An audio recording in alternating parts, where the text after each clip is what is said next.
2002માં. અને આ પગ કરાવ્યાને કેટલો ટાઈમ થયો? એ કરાવે છે 3 વાર થઈ ગયા.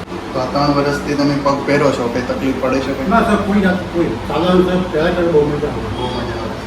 બરાબર છે. તમે શું અત્યારે ડ્રાઇવિંગ શું કરો છો? મારા ખોટી છે. સ્કૂટી ચલાવો છો? બરાબર. દિવસમાં તમારે ગમે એટલું ચાલવાનું થાય, કંઈ તકલીફ નથી પડતી? કોઈ નથી સર, કોઈ નથી. ટ્રાવેલિંગમાં બસમાં જવાનું આમ બસમાં સાહેબ કોઈ નથી. કોઈ તકલીફ નથી.